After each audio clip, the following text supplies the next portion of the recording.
Okay, ચલો. હવે આજે આપણે જે શીખીશું ને એ નેક્સ્ટ લાસ્ટ 2 પેટર્ન્સ છે.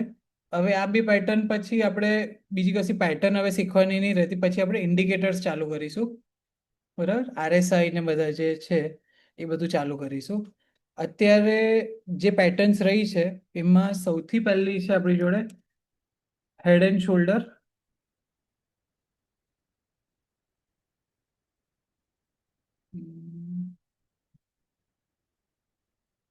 ઇન્વર્ટેડ હેડ એન્ડ શોલ્ડર,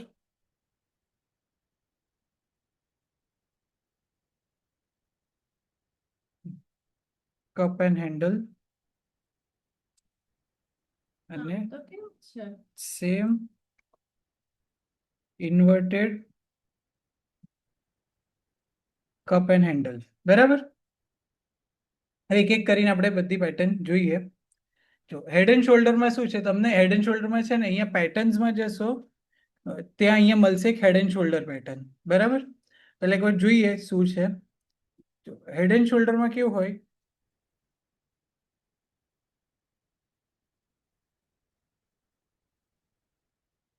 આવી પેટર્ન બને. હવે જે આપણું હ્યુમન બોડી હોય આ એવી જ છે. આપણું હેડ ઉપર હોય, બે શોલ્ડર્સ બાજુમાં. બરાબર? એટલે જો આ બિયરિશ પેટર્ન છે. જો price increase drop, increase drop, increase drop, પણ આ સપોર્ટ લેવલ્સ મેન્ટેન થાય છે. સપોર્ટ હજી સુધી બ્રેક નહીં કર્યો, પણ એ ઉપર સસ્ટેન બી નહીં થતી પ્રાઇસીસ. જેટલી વાર પમ્પ થાય છે ફેલ થાય છે, પમ્પ થાય છે ફેલ થાય છે, પમ્પ થાય છે અગેન ફેલ થાય છે. જ્યારે આ સપોર્ટ, આજે એનો સપોર્ટ બની ગયો, આ જે બેઝ છે દેટ ઇઝ ઇટ્સ સપોર્ટ. બરાબર? આ સપોર્ટ લેવલ છે. જ્યારે સપોર્ટ લેવલ તોડશે તો આપણને આગળનું ડિરેક્શન મળશે ફોલ. બરાબર? કારણ કે હાઇટ્સ પર રેઝિસ્ટન્સ આવે છે, એટલે તે સસ્ટેન નહીં થતી પ્રાઇસ. પ્રાઇસ તરત નીચે પડે છે. જ્યારે થર્ડ, આ ફર્સ્ટ એટેમ્પ્ટ હતો, ના થયો. સેકન્ડ એટેમ્પ્ટ થયો, ના થયો. થર્ડ એટેમ્પ્ટ થયો, એના પછી જ્યારે બ્રેકડાઉન થશે તરત ફોલ આપણને મળશે. બરાબર? This is head and shoulder pattern. હા, કમ્પલસરી 3. આપણે જોઈએ ચાર્ટ્સ પર બી આ પેટર્ન જોઈશું હમણાં. બરાબર? એક એક ઉમંગ આમાં હા, એટલા માટે ના થયું ને કે ચલ સપોર્ટ તો કોન્સ્ટન્ટ હતા, પણ રાઈટ કદાચ માની લે લેફ્ટ વાળું જે હતું એનાથી મોટું મળ્યું હેડ, બરાબર છે, અને હેડ થી પણ જો મોટું મળત રાઈટ વાળું તો એ તો પછી આ પેટર્નમાં નહીં આવે. You can trade on basis of support and resistance, પણ આ પેટર્ન નહીં કહેવાય. સપોર્ટ પણ તમે એ ટ્રેડ લઈ શકો. હા પણ એ એટલા માટે એના કેસમાં નીચે ના આવે, રાઈટ? ના, માની લે હેડ નોટ પછી કમ્પલસરી. આવી શકે, એમાં એવું કશું રૂલ નથી કે ના આવે, પણ એમાં કમ્પલ્શન નથી. ઓકે. ના એટલે એમાં કદાચ લોજિક એવું લગાવી શકાય ને કે જે રેઝિસ્ટન્સ છે એ કોન્સ્ટન્ટલી તોડતું જાય છે, તો નીચે આવવાના ચાન્સીસ ઓછા છે. ઓછા છે, કહી શકાય, કહી શકાય. પણ એટલે એ જ કહું છું, એ પછી ટ્રેડ કેવો થઈ જશે કે સપોર્ટ તોડે તો લેવાય, કાં તો સપોર્ટ સસ્ટેન કરે તો લેવાય. એમાં પેટર્ન વેલિડેટ નહીં થાય. નહીં થાય. ઓકે. હવે આમાં સેમ જે આપણે પેલામાં ભણ્યા હતા ને એમાં બી સેમ થિયરિટિકલ ટાર્ગેટ બુક્સમાં એવું કહે છે કે આ જે હેડનું ડિસ્ટન્સ હોય ને આટલું, that is our standard target point. This is the standard target. પણ નીચેની સાઈડ, હા, એટલે જેટલું એટલું હેડની સાઈઝ હોય એટલું જ આ એનું ટાર્ગેટ હોય. નીચે ફોલ થવાનું, ફોલ થાય ત્યારે. પણ અગેન કે ભાઈ આપણે તો સપોર્ટ અને રેઝિસ્ટન્સ પર જ લઈશું, પણ એક ટેન્ટેટિવ ટાર્ગેટ. જ્યારે અમુક લેવલ પર કેવું થાય કે ફોર એક્ઝામ્પલ જોઈએ, જો ઇન્વર્ટેડ હેડ એન્ડ શોલ્ડરમાં આ સિચ્યુએશન ઘણી વાર જોવા મળે છે. આ જ સેમ વસ્તુ ઇન્વર્ટેડ થશે, પણ આ બુલિશ પેટર્ન છે. બરાબર? આ એક બુલિશ પેટર્ન થશે જ્યારે આ રેઝિસ્ટન્સ તોડશે. એટલે આ જો મેં ત્રાસુ બનાવ્યું છે, પણ નેસેસરી નહીં કે ત્રાસુ જ હોય, થોડુંક આગુ પાછું રહે, પણ ઇન અ વે કે ભાઈ આ એક જે એનો રેઝિસ્ટન્સ ઝોન છે ત્યાંથી આ પેટર્ન ફોલો બેક થતી હોય. બરાબર? હવે અગેન આમાં કેવું થશે કે જ્યારે આ તોડશે ત્યારે આ સેમ ડિસ્ટન્સ લઈએ કે આપણું આ ટાર્ગેટ હશે. આ કેસીસ ક્યારે જોવા મળે કે જ્યારે અમુક સ્ટોક્સ હોય જે ઓલ ટાઈમ હાઈ પર ચાલતા હોય. હવે એની ઉપર પ્રાઇસ ગઈ જ નથી, કોઈ સપોર્ટ રેઝિસ્ટન્સ કશું છે જ નહીં ઉપર આપણી જોડે. ત્યારે આપણે થિયરિટિકલ ટાર્ગેટ થી લઈએ કે ભાઈ જેટલું આ ડિસ્ટન્સ છે ને એ આટલું ડિસ્ટન્સ હોઈ શકે. જે આ હેડનું ડિસ્ટન્સ હોય ને એટલું આ ટાર્ગેટ એવું ક્યારે લેવાય વધારે, જ્યારે ઓલ ટાઈમ હાઈ પર છે, એની ઉપર કોઈ પ્રાઇઝિસ જ નહીં ગઈ. હવે આપણે એક પ્રાઇસ જોઈએ કે જ્યાં સુધી જઈ શકે, કશુંક તો ટાર્ગેટ લઈએ ને, ત્યારે આ થિયરિટિકલ ડિસ્ટન્સ પર આપણે રિલાય કરી શકીએ. બટ અગેન એમાં આ બધામાં એક કન્સેપ્ટ એવો પણ છે કે રાઉન્ડ ફિગર્સ પર જનરલી આપણે સ્ટોપ લોસ અને ટાર્ગેટ એફિશિયન્ટ હોય છે. કે સમજો એક 20, 30, 40, 50 થી જાય પણ એક 100, તો એ 100 એક સાયકોલોજીકલ નંબર છે જ્યાં પ્રોફિટ બુકિંગ આવતું હોય. એટલે એ 50, 100 પછી હાયર પ્રાઇસીસમાં જઈએ તો 500, 1000, અમુક સાયકોલોજીકલ નંબર્સ પર એ ધ્યાન રાખવાનું. એટલે માની લે આપણો ટાર્ગેટ 98 પર સેટ થતો હોય તો આપણે 100 કરવાનો હા, બેઝિકલી. ના એવું નહીં કરવાનું, તો 98 પર બુક કરવાનું. જો 105 થતો હોય ને તો 100 પર બુક કરવાનું, ટુ ઓકે બી ઓકે સેફર સાઈડ. એટલે સેફર સાઈડ પર જ જવાનું આપણે. ઓકે. કારણ કે 100 પર કેવું થાય, સાયકોલોજી આપણે આમ મગજમાં હોય કે 100 રૂપિયાનો થાય ને એટલે આપણે વેચી કાઢીશું. એટલે આ જનરલ આ માઇન્ડસેટ થી સમજવાની ગેમ છે, બાકી એવો રૂલ નથી. પણ આવું જનરલી જોવા મળે છે. એટલે તમે જોશો ને તો સપોર્ટ રેઝિસ્ટન્સ બી રાઉન્ડ ફિગર્સ પર વધારે જોવા મળશે, એ નોટિસ કરજો. બરાબર, this is head and shoulder. પણ હવે કદાચ કેટલા % ચાન્સીસ કે આટલો ટાર્ગેટ એટલું જ અપ જાય જેટલું પેલું એનું હેડ ના ના, હું તો કહું છું જ ને, આપણે સપોર્ટ રેઝિસ્ટન્સ પર જ લઈશું. પર રેઝિસ્ટન્ટ જ ના હોય તો ત્યારે જ આ કીધું, ત્યારે જ આ કીધું. અહીંથી આટલું અડધે ગયું ને પછી પાછું જઈ શકે છે, જઈ શકે છે. એવું કશું રૂલ નથી, આ તો થિયરિટિકલી બુક્સમાં હું લખેલું છે, ઓકે. એટલે જ મેં કીધું. હવે આમાં સપોર્ટ શું ગેરંટી? શું આવા 3 જ ફિક્સ વર્કની શું ગેરંટી? બતાવું તમને, પેટર્ન્સ બતાવું, ચાર્ટ પર બતાવું તમને. એક એ તમને બી એક એ આવશે. આમાં સપોર્ટ, આમાં ટાર્ગેટ અને એ લઈએ ને તો આમાં લોંગ પોઝિશન, જે આનું શોલ્ડર હશે, shoulder would be our stop loss.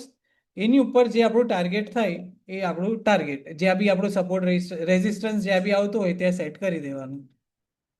બરાબર, આ એનું last swing, this is its last swing, એ આપણું ટાર્ગેટ સ્ટોપ લોસ થશે. હવે અગેન આમાં સેમ વસ્તુ, કે સમજો આમાં એવું થાય કે અહીંયા બ્રેકઆઉટ થયું, રીટેસ્ટ થયું અને પછી ઉપર જાય છે, તો રીટેસ્ટમાં તમે અહીંયા કંઈક એન્ટ્રી લઈ શકો અને રીટેસ્ટની નીચે તમે સ્ટોપ લોસ મૂકી શકો. બરાબર, નીચું બી તો જઈ શકે રિટેસ્ટ થઈને. તો નીચું જાય તો આપણે ટ્રેડ જ નહીં લઈએ ને. નીચું ઉપર જાય, રીટેસ્ટ કરે, કન્ફર્મેશન કેન્ડલ મળે હા તો જ આપણે એન્ટર કરીએ છીએ ને, એના વગર તો આપણે એન્ટર બી નહીં કરતા. બરાબર, કોઈ બી એમાં પેટર્નમાં ઓકે, કન્ફર્મેશન. એટલે આ પેટર્નમાં આપણે હેડ એન્ડ શોલ્ડરમાં રીટેસ્ટની રાહ જોવાની. હા, એટલે નેસેસરી નહીં. હવે એકદમ ઇમિડિયેટ પંપ હોય ને તો રીટેસ્ટની રાહ જોવાની, બાકી સ્લોલી પેટર્ન બનતી હોય તો તમે એન્ટર કરી શકો છો. ઓકે. એ છે ને, મેં હમણાં એક જગ્યાએ પેટર્ન જોઈ. હા સપોર્ટ કેન્ડલ જોઈને જ કરવાનું. હા હા, કેન્ડલ્સ વગર તો એન્ટ્રી જ નહીં કરવાની, કેન્ડલ વગરની કોઈ એન્ટ્રી જ નહીં. એક્ઝેક્ટ પેટર્ન બનતી હોય તો એ કેન્ડલ પેલી ના આવી હોય તો બી એન્ટ્રી નહીં કરવાની. કદાચ કોઈ વાર પેલું રેડ મારું બોઝું ને એવું આવી જાય છે તો એ ટ્રેડ ના બને. પછી ટ્રેડમાં આપણને કોન્ફિડન્સ હોવો જોઈએ ને.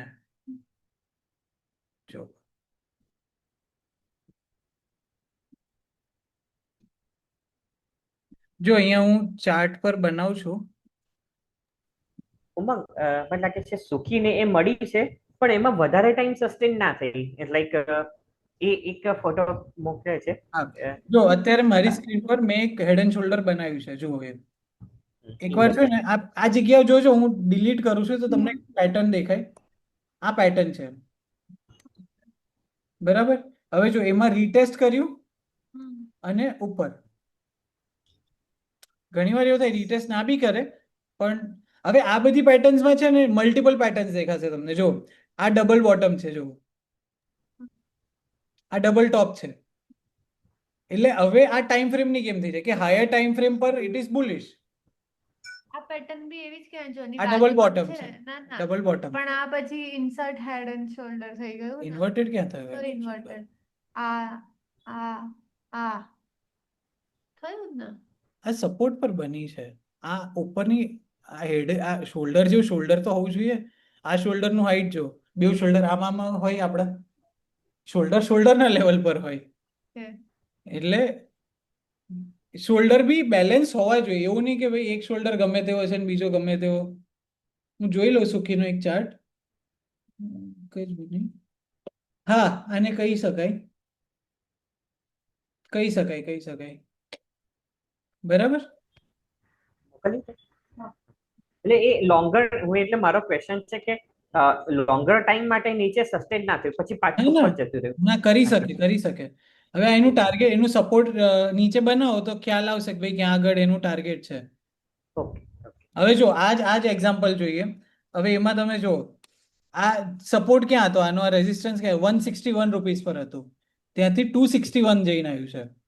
એટલે it is a good pump. કરી શકે હા.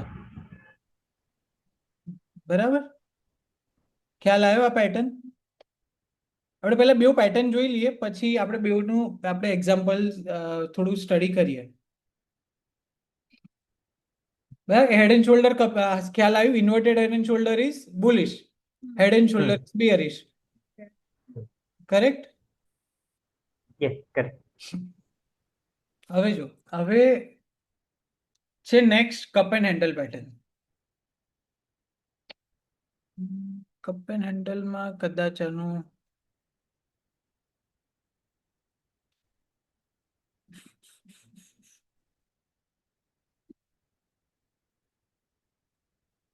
ઓકે.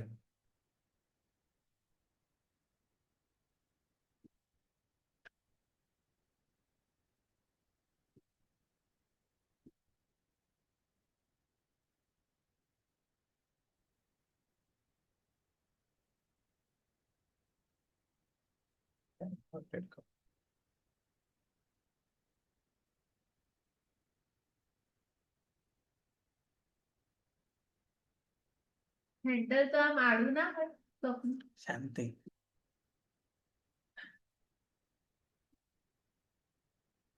જો આ કપ એન્ડ હેન્ડલ છે, આ છે ઇન્વર્ટેડ કપ એન્ડ હેન્ડલ. બરાબર. હવે આ બધા પાછળ લોજિક એ છે કે જો આ બુલિશ પેટર્ન કેમ છે કપ એન્ડ હેન્ડલ? જ્યારે પ્રાઇસ લોઅર ડાઉન થાય છે, બરાબર, અને ઉપર થઈ રેઝિસ્ટન્સથી ફરી નીચે પડી, સેકન્ડ ટાઈમ જ્યારે ગઈ તો આ લોઅર પ્રાઇસીસ સુધી એને ટેપ ના કર્યું, એની ઉપરથી જ રિવર્ટ થઈ ગઈ. બરાબર. તો એવા કેસીસમાં આ સેમ કે આપણે જે પહેલા જોયું સેમ એવું જ થશે કે અહીંયાથી એનું આગળ બુલિશ પેટર્ન કન્ટિન્યુએશન થશે. જ્યારે રેઝિસ્ટન્સ બ્રેક કરશે ત્યારે એને સેમ કે ભાઈ ટાર્ગેટ જે આપણું સપોર્ટ રેઝિસ્ટન્સ હોય એ. રેઝિસ્ટન્ટ આમાં આજ હાઈએસ્ટ રહ્યું. તો એ હોય તો પછી એનો સ્ટાન્ડર્ડ થિયરિટિકલ ટાર્ગેટ્સ આ જે કપની સાઇઝ છે એ ઉપર કપની સાઇઝ જેટલું ઉપર જાય. આ કર્વ કેમ છે હવે? બતાવો, એ તને ચાર્ટ્સ પર સમજાશે. આ પેટર્ન્સ એકચ્યુઅલી એવું કશું પેટર્નનો રૂલ નથી, પણ આ હિસ્ટોરિક ડેટા પરથી પેટર્ન્સ ડિરાઈવ કરેલી છે કે ભાઈ આવું ફોર્મેશન હોય છે તો આવી એની પેટર્ન થાય છે, બુલિશ બિયરિશ. લોકોએ સ્ટડી કરીને બેક ડેટા પર આ બધું સ્ટડી કરેલું છે. બરાબર. હવે સેમ વે અહીંયા સેમ થશે. આ ઉમંગ આજનું કપ એન્ડ હેન્ડલ થી થોડુંક રિપીટ કરના. કપ એન્ડ હેન્ડલ થી થોડુંક રિપીટ કરના એમ કહું છું. જો કપ એન્ડ હેન્ડલમાં કેવું હોય કે જ્યારે પ્રાઇસીસ એક સપોર્ટથી પુશબેક થઈ પણ એક રેઝિસ્ટન્સથી એનું સેલિંગ આવ્યું, ફરી એ જે લો બન્યો ને પહેલા જેટલો લો નહીં બન્યો, એનાથી ઉપરથી જે રિવર્ટ બેક થઈ ગઈ, તો એના સેલર્સ એટલા સ્ટ્રોંગ નથી. દેટ મીન્સ બાયર વધારે સ્ટ્રોંગ છે. એટલે જ્યારે રેઝિસ્ટન્સ બ્રેક થશે તો પ્રાઇસીસ ઉપર જશે. સેમ વે અહીંયા સપોર્ટ જ્યારે બ્રેક થશે તો એ ડાયરેક્ટ નીચેની સાઈડ આવી જશે. એટલે આ એનો સ્ટોપ લોસ થાય અને જે આગળ તમારો સપોર્ટ હોય એ તમારું ટાર્ગેટ થઈ જાય. બરાબર. એ બી એક પેટર્ન આપણે જોઈએ.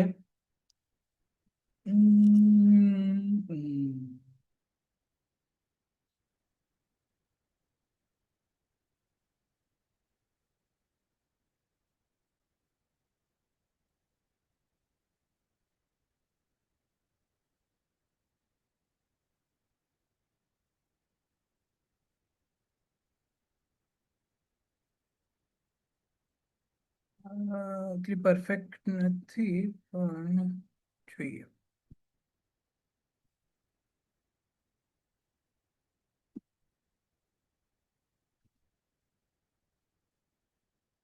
ધીસ ઇઝ કપ અને એનું હેન્ડલ. હવે ઘણા કેસીસમાં એવું બી કહી શકો તમે કે આની એન્ટ્રી જ્યારે લેવી હોય ને તો આવું બી એક ફોર્મેશન થઈ શકે કે આ એક સોર્ટ ઓફ આવી બી એન્ટ્રી બને છે. આ જે કે કપ બની ગયું પછી જે આ પેરેલલ ચેનલ જેવું બને ને, somewhat parallel, exact parallel pattern નથી પણ આવી ટ્રેડ પર બી તમે અહીંયા એન્ટર કરી શકો આ પોઈન્ટ પર. એ એક્યુરેસી વધશે તો ધીમે ધીમે આ વસ્તુ ખ્યાલ આવશે. બરાબર? તો તમારું આમાં બેનિફિટ શું થાય જ્યારે તમારી થોડી પ્રેક્ટિસ થાય ને તો બેનિફિટ એ થાય કે અહીંયા જે પોઝિશન છે ને એને અહીંયા જ લઈ લઈશ કેમ તો મારું સ્ટોપ લોસ એટલો ઓછો થઈ જશે. હવે ઇન અ કેસ મારે જો અહીંયા લેવું હોય તો મારો સ્ટોપ લોસ તો આ જ છે પણ અર્લી એન્ટ્રી મળી ગઈ તો સ્ટોપ લોસ રિડ્યુસ થઈ ગયો મારો.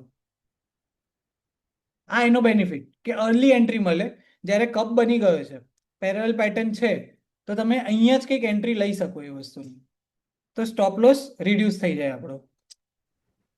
યસ. બરાબર? આ રીતની પેટર્ન્સ છે અને વર્કઆઉટ થાય છે માર્કેટમાં. જનરલી આપણે જેટલી પેટર્ન્સ અત્યાર સુધી સ્ટડી કરી છે રેરલી કોઈ પેટર્ન ફેલ થઈ છે. બાકી પેટર્ન્સ આપણે જોઈ છે વર્કઆઉટ થાય છે. બરાબર? એકવાર હવે આ પેટર્ન્સ બે હેડ એન્ડ શોલ્ડર. હા બોલો. એટલે આ વસ્તુ એકચ્યુઅલી આ લોકોએ લાર્જ નંબર ઓફ ગ્રાફ્સમાં બધાએ ઓબ્ઝર્વ કરીને પછી ફાઇનલાઇઝ બનાવી હોય, પછી રાઈટ? ફાઇનલાઇઝ થઈ છે. કે આમાં એક્ઝેક્ટલી આમનો એક્યુરેસી આટલી % આવે છે એટલે એ પ્રમાણે પછી ઇન શોર્ટ આ પેટર્ન્સ કદાચ ઇન્ક્રીઝ બી થઈ શકે કે ફ્યુચરમાં કદાચ નવી પેટર્નની કશું નવું બી આવી શકે, ડેફિનેટલી આવી આવી શકે. શકે. હજી આમાં પેટર્ન્સ આ બધા કરતા એક સ્માર્ટ મની કન્સેપ્ટ ને બધા બધા ઘણા જગ્યાએ ઘણું બધું ચોક બોસ બધું બધું બહુ બધું છે. બધા અલગ અલગ રીતના ટ્રેડિંગ કરે છે. અલગ અલગ એમની સ્ટ્રેટેજી છે ને અલગ અલગ રીતનું ફોલ કરે છે. એટલે એવું કશું નથી કે ભાઈ વર્કઆઉટ થાય છે બી ખરી. અમુક લોકોને જે હા. બીજી વસ્તુ પર ટ્રસ્ટ કરે છે એ રીતનું બી કરે છે. એવું છે. પણ આમાં એકચ્યુઅલી પેટર્ન બેઝ થોડીક એક્યુરેસી સારી મળે બેઝિકલી એક્યુરેસી સારી આવે.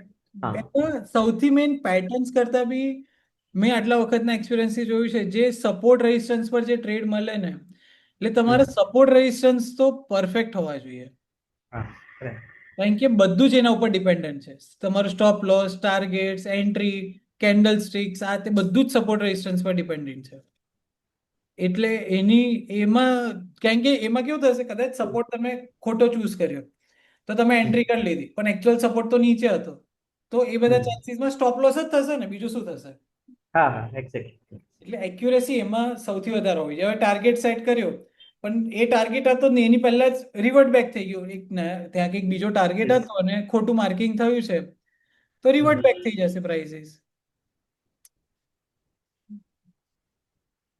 અને ઉમંગ એક ખાલી લાસ્ટ ક્વેશ્ચન, પેલું જે મેં મોકલ્યું હતું તને એ બરાબર હતું? હા બરાબર એ મેં એક જ રિપ્લાય કર્યો તમને. હા પણ એટલે એમાં છે ને મને એક ખાલી કન્ફ્યુઝન હતું કે ઓલવેઝ સપોર્ટ નીચે મળશે અને રેઝિસ્ટન્ટ ઉપર, રાઈટ? એને ઉપરનું રેઝિસ્ટન્ટ જ કહેવાય, રાઈટ? કરેક્ટ. હા ઓકે. ના એટલે આ મને એવું હતું કે આ ઇન્વર્ટેડ જે થાય છે ને, મતલબ કે જે શોર્ટ સેલ વાળું જે છે એ કેસમાં મને એવું હતું કે રેઝિસ્ટન્ટ નીચે અને સપોર્ટ ઉપર, પણ એવું નથી ને? ના ના ના એટલે એ ઇન શોર્ટ આપણે બોલવા માટે સપોર્ટ રેઝિસ્ટન્સ છે પણ એક લેવલ્સ જ છે કે જે ઇમ્પોર્ટન્ટ છે, ઇમ્પોર્ટન્ટ લેવલ ટુ માર્ક. એટલે આ તો આપણે બોલવા માટે એક ભાષા યુઝ કરી કે પ્રાઇસ ની ઉપર હોય બધા રેઝિસ્ટન્સ, પ્રાઇસ ની નીચે હોય બધા સપોર્ટ. એટલે બંને ટાઈપનું કહી શકાય. હા ઓકે, બંને આપણે ખાલી માર્કિંગ માટે. હા માર્કિંગ માટે છે.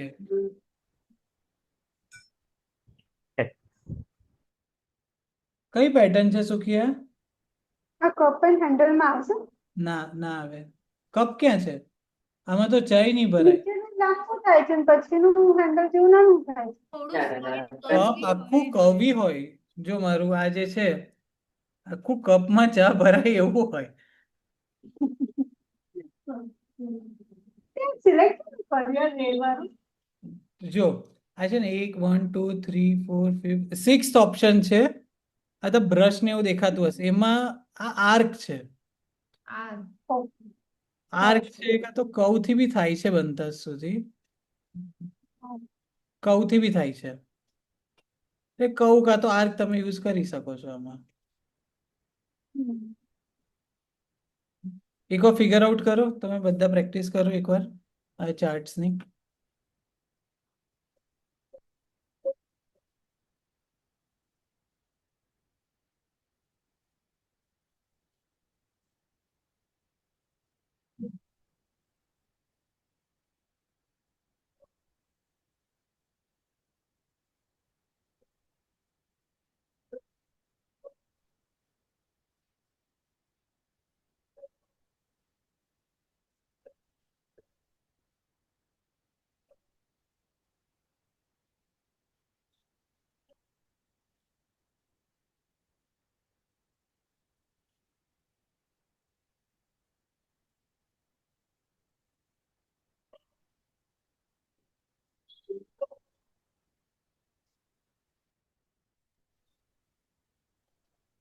જે મોકલ્યું એને કયો?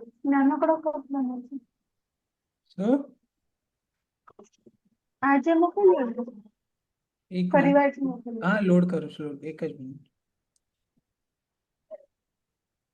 આ more of head and shoulder બનશે સુકિયા. એની બાજુનું જો લેફ્ટ સાઈડનું. ઓકે, બાજુમાં બી છે. Okay okay okay. This is more of head and shoulder. અને જ્યારે પેટર્ન્સ બનાવો છો, પેટર્ન્સની જોડે સપોર્ટ અને રેઝિસ્ટન્સ બી બનાવો.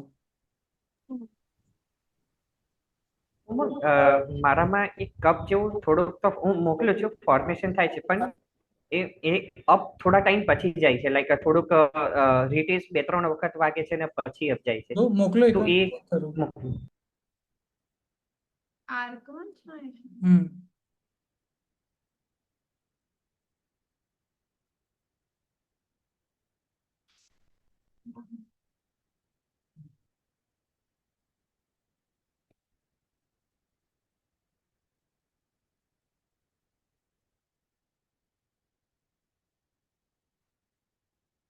વાત કરું છે ને.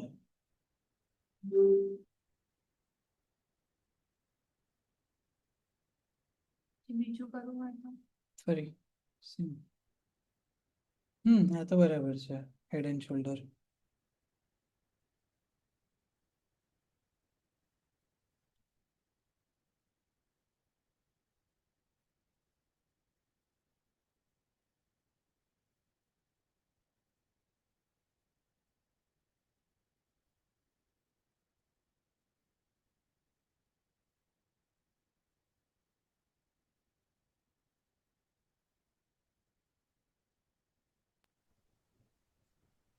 મને મોકલી હા એક. જીજાજી, આ તો એને રેઝિસ્ટન્સ તોડ્યો જ નથી ને. રીટેસ્ટ જેવું કહેવાશે જ નહીં. રેઝિસ્ટન્સ બ્રેક જ ક્યાં થયો છે? ઓકે. એ એની નીચે ને નીચે જ ફર્યા કરે છે.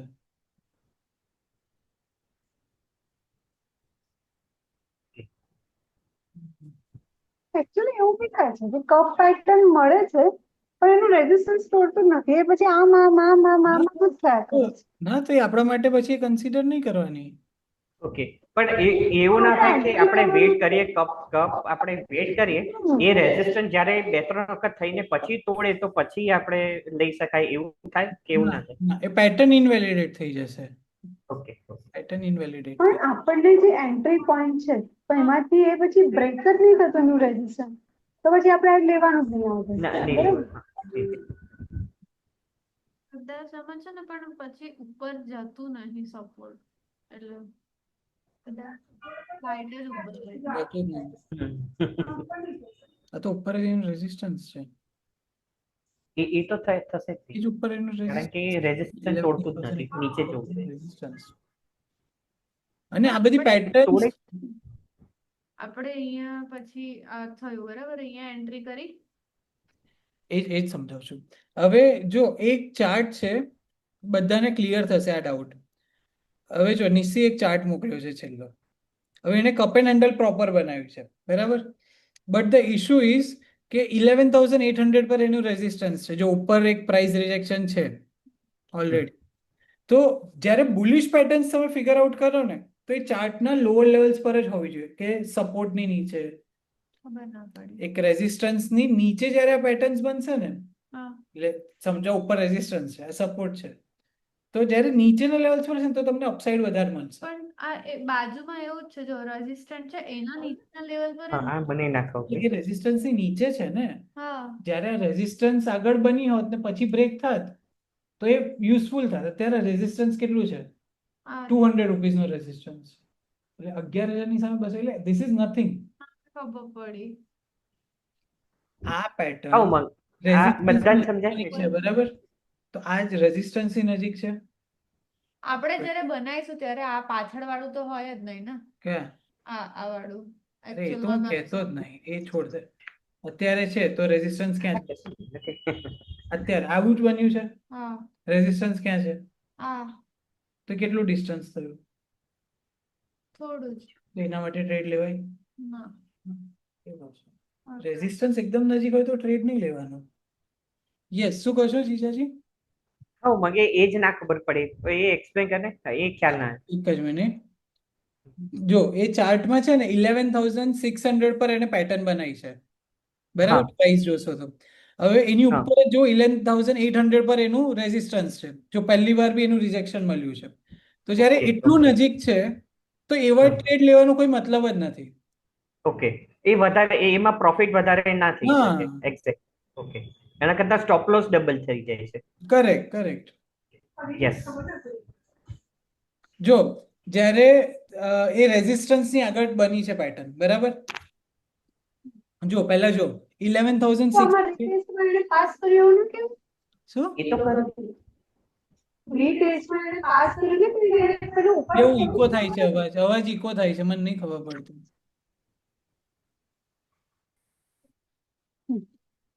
હવે આજે નીચે મોકલ્યું બરાબર છે, તો હું તો એમાંથી એવું નથી કે મેં રીટેસ્ટ કર્યું, થોડુંક ઉપર ગયું, તો ક્યાં આવા ટાઈમે તો retest ક્યાં છે? આપણે જરા ઉપર નહીં તો બ્રેકઆઉટ પણ એનો છે રેઝિસ્ટન્સ થોડોક. છે. તું પાછળ જો 11,800 પર પહેલા રિજેક્શન થયું છે, એ રીટેસ્ટ નહીં, એનું રેઝિસ્ટન્સ છે. એને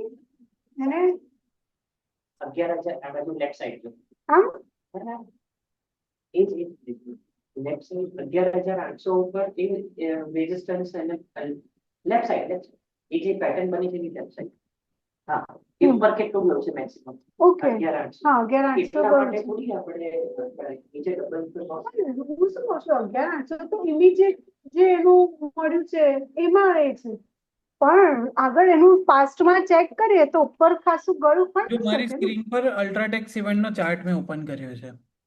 જો આપણે આ લેવલ એને રેઝિસ્ટન્સ કહીશું, એક સારો એવો, હમ. બરાબર? હવે આ પેટર્ન જ્યારે અહીંયા બને છે, કઈ ડેટનો ચાર્ટ છે? ખબર નહીં. 23 ફેબ.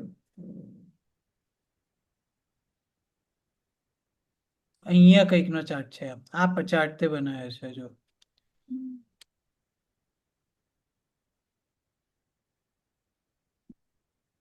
ના આવો નહીં.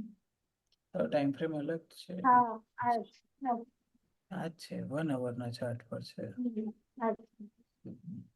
બરાબર? જો જ્યારે આ છે, હવે એની બાજુમાં આ એની જોડે આ એને હેન્ડલ બનાવ્યું, કરેક્ટ?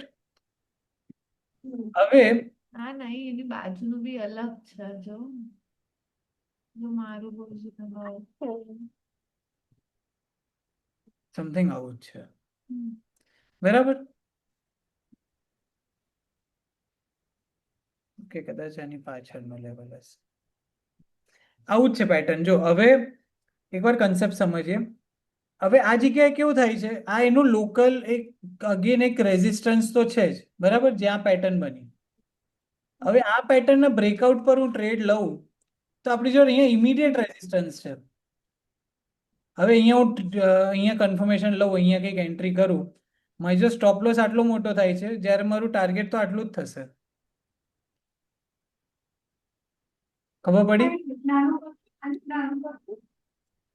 આપણે ટાર્ગેટ પેલાના હેડના લેવલે હા, તો હવે અહીંયા ફિક્સ તને જે ઉપર મળ્યું છે બરાબર, ઓકે, એમાં ફિક્સ વધારે હાઈ પર મળતા જ નથી, એટલે બીજો ઉપરનું રેઝિસ્ટન્સ વધારે હાઈ પર નહીં મળતું, હા એટલા માટે આ ના લઈ શકે. મળે તો વાંધો નહીં. ઓકે Okay, મળતો હોય તો લઈ શકે. આખું મેઇન રેઝિસ્ટન્સ જાય છે, એ બહુ સ્ટ્રોંગ રેઝિસ્ટન્સ છે. આ Okay. લેવલ એટલે જો આમાં આપણે theoretical આપણે જોઈએ કે હાઈટ આની જે છે નીચે જાય છે એટલી જ હાઈટ ઉપર જશે, એ આમાં ના કરી શકે, કેમ નહીં, કે આમાં આગળનું થાય, આટલું આમાં resistance થાય, strong. નહીં નહીં નહીં, આમાં થાય, પણ ક્યારે થાય? જ્યારે એ પેટર્ન અહીંયા બની હતી ને, આ જ વસ્તુ જ્યારે આ લેવલ પર બનશે, હવે ફોર તો પણ એક્ઝામ્પલ આ resistance. આ રેઝિસ્ટન્સ પર જો બન્યું હોત ને કે ભાઈ અહીંયા કપ હા. છે અને આ લેવલ પર જ એક રેઝિસ્ટન્સ બનીને અહીંયા હેન્ડલ બન્યું છે, તો હું આ વસ્તુને વેલિડ ગણી. આ મેજર રેઝિસ્ટન્સ પર બન્યું છે, પેલું લોકલ રેઝિસ્ટન્સ પર બન્યું હતું. આ મેજર છે, જો ને એ કેટલી વાર ટેપિંગ થયું છે, 1 2 3 4 5 6 7 8 9, બહુ મોટો મેજર. જો આમાં છે ને, હા આ વસ્તુ બરાબર છે, હું આવી રીતના જ જોઉં છું. જો આમાં કેવું છે, આગળનું આ જે તે સિલેક્ટ કર્યું એની આગળ પણ કપ એન્ડ હેન્ડલ બને છે, બરાબર છે. હવે એ મેઇન રેઝિસ્ટન્સ પર બને છે, જો એમાં પણ લઈએ તો પણ પછી પાછું તો આવું જ નીચે જ ચાલ્યા કરે છે. બ્રેકઆઉટ તો એ બ્રેકઆઉટ cross ક્યાં જોયું છે? નથી આપણી જો બ્રેકઆઉટ છે જ નહીં તો આપણા માટે ટ્રેડ જ નહીં બને ને. જ્યારે રેઝિસ્ટન્સ બ્રેકઆઉટ નું ટેસ્ટિંગ નહીં થતું તો નહીં કરવાનું. હા, બ્રેકઆઉટ જ્યાં સુધી થાય, એ લેવલ જ્યાં સુધી ક્રોસ ના થાય ત્યાં સુધી તો ટ્રેડ જ નહીં બને આપણા માટે. એ પેટર્ન બની first point. Second point is એ ટ્રેડમાં પ્રાઇસ સસ્ટેન થવી જોઈએ, પ્રાઇસમાં આગળ વધવી જોઈએ, તો આપણે એન્ટર કરીશું. હવે અત્યારના સિનેરિયોમાં, હું કરંટ સિનેરિયોમાં જો વિચારું ને, તો હું આને રેઝિસ્ટન્સ પર એક ટ્રેડ લઈ શકું. આમાં કેવી રીતે કે જો આ રેઝિસ્ટન્સ હતું, આ બ્રેકઆઉટ, આ રીટેસ્ટ, હું એને ગણી શકું કે this can be a retest. હવે અહીંયા જો મને એક સ્ટ્રોંગ કેન્ડલ મળશે કદાચ, બરાબર, અહીંયા સ્ટ્રોંગ કેન્ડલ બનશે તો I can take a trade. Stop loss મારું, હવે અહીંયા સ્ટોપ લોસ મારો છે ને, અહીંયા સમજો મને એન્ટ્રી મળી, તો હું સ્ટોપ લોસ અહીંયા મૂકી દઈશ રેઝિસ્ટન્સ નીચે અને ટાર્ગેટ ઓપન રાખીશ. હવે આના માટે ઘણા બધા આપણી જોડે હોય છે, આ બધું તમે એટલે ભણીશું. આ બધા છે ને, આ બધા લેવલ્સ હોય, ફિબોનાચી લેવલ્સ હોય. ફિબોનાચી લેવલ્સ થી આપણને હાયર ટાર્ગેટ્સ મળી શકે. એટલે આ બધું કરીશું હજી, એટલે એના બેસિસ પર આપણને ટાર્ગેટ મળે, but only when this crosses this major resistance. આ ક્રોસ કરે પછીની વાતો છે, એની પહેલા કઈ જ નહીં. અને આપણે એને ક્રોસ કર્યું છે પણ હજી પણ નીચું આવી ગયું છે, હજી પણ જો હા, હજી ઉપર જાય અત્યારે તો કોઈ ટ્રેડ જ નહીં બનતું, અત્યારે કઈ જ નહીં. હા, અહીં જો તો ઉમંગ આને તો sustain કરે અને સ્ટ્રોંગ કેન્ડલ બને તોની વાત કહું છું હું. ટાર્ગેટ તો બહુ ઓછો જ રહે, કારણ કે સપોર્ટ નો ટાર્ગેટ નીચે, સ્ટોપ લોસ નો ટાર્ગેટ વધારે રહેશે ને. નહીં રહે. કેમ? આ ડેલી પર બન્યું છે, આ ધીસ ઇઝ ડેલી ચાર્ટ. તો આને સપોર્ટ, સ્ટોપ લોસ બી વધારે મોટા હોય ને ટાર્ગેટ બી એવા જ મોટા હોય. તો બધું સ્ટોપ લોસ વધારે થવાના ચાન્સીસ નહીં થાય. આટલો સ્ટોપ લોસ ના આટલો ના, અહીંયા જ બનશે, રીટેસ્ટ કરે પછી લેવાનું ને આપણે. અહીંયાથી જ્યારે આ પ્રાઇસ અહીંયા આવી, અહીંયા ગઈ, અહીંયા રીટેસ્ટ થઈ, અહીંથી જ્યારે બાઉન્સ બેક થશે ત્યારે આપણે સમથિંગ અહીંયા ક્યાંક ટ્રેડ લઈશું. અત્યારે તો ટ્રેડ જ નહીં બનતો. આ તો હું એક ફ્યુચર સિનેરિયો આપું છું કે we can enter on these levels. Umang આમાં રેઝિસ્ટન્સ તો મળતું નથી પાછળથી, તો આમાં ટાર્ગેટ કેમનો ડિસાઈડ કરીશું આ કેસ પર? હા, એટલે આ કેસ પર છે ને આપણે રાઉન્ડ ફિગર્સ લઈ શકીએ. અને એક વસ્તુ આમાં એક છે સિનેરિયો કે ફિબોનાકી લેવલ્સ આવે છે, કે સમજો આ રીતનો એક હોય છે, એની બધી પ્રેક્ટિસ હોય છે. આનાથી એક મેન્યુઅલ ટાર્ગેટ્સ મળે. જો હવે આમાં ક્રોસ પોઈન્ટ શું થાય કે મારી જોડે એક આ લેવલ આવ્યું છે, ધીસ ઇઝ અબાઉટ 15,100, તો એક 15,000 ના લેવલ સુધીનો ટ્રેડ લઈ શકું છું. એ છે, આ બધું ભણીશું, ફિબોનાકી લેવલ્સ બધું જ આવશે આપણામાં. અત્યારના પોઈન્ટ ઓફ ટાઈમ જેટલું આપણે ભણીએ એના પ્રમાણે અત્યારના પ્રમાણે એક રાઉન્ડ ફિગર લઈને ઉપર કરી શકીએ. Okay okay. એકવાર કપ એન્ડ હેન્ડલ ને એ હેડ એન્ડ શોલ્ડર એકવાર પ્રેક્ટિસ કરો, ક્યાં મળે છે એકવાર મને મોકલો. આવી ઝિગઝેગ ઝિગઝેગ એવી કોઈ પેટર્ન છે? ના, કશું પેટર્ન નહીં. એવી પેટર્ન અત્યારે મળી.